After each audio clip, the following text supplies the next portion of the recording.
This is Sufix Ice Magic, and it's a great monofilament. I use it as leader material all the time, but it also makes a great main line. But I only really like it paired up with a solid graphite rod. So normally with braid, I'm fishing a lot of glass rods.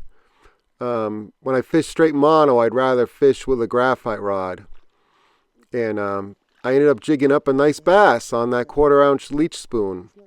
You got a little drop on the camera, and that's going to be with us for a few minutes, but eventually that drop goes away. I didn't know it was there until later on in the video.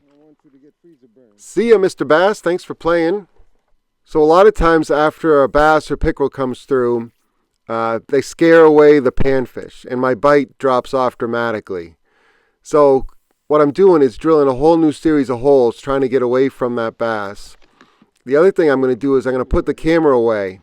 It's getting a little colder, and I find having my hand kind of up in the air holding the camera just makes my hand colder than if I was down by my side or in my bibs or something, or in a pocket. And I don't really need it because the fish are biting really well, and if I can get away without the electronics, I'd rather just fish that way. The other thing I did was switch to a 1/5 ounce gold Swedish Pimple. I'm doing a lot of spoon changes here, but basically I'm trying to get the biggest spoon that a lot of different fish will eat. So I think I saw the bass on camera, and that's why I went back and grabbed the 1/4 ounce Leech Flutter Spoon. But that's just a little bit big for pumpkin seeds and even some of the bluegill.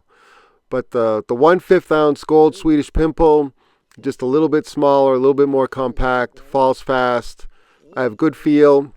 That seems like a better fish. What's that? Come on up here so we can have a look at you.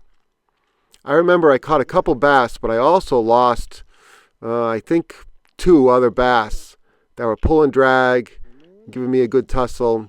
And part of that is I'm fishing with mono. And I feel like I don't get as good hook set with the mono as I do with Fireline or some other braid. And that's just part of the game. You know, if you're going to be fishing outside and it's in the 20s, I feel like I need the mono or fluoro, but I give up a little of the hook setting power. There he is. That's another one. I guess 2-3 pounds. Let's have a better look at him. Yeah, maybe a little bigger than the last one. For whatever reason, the bass were pretty active on this day. You can see that one from its mouth. It's been caught before. Has a few old hook wounds there. But for whatever reason, the bass were pretty active on this trip.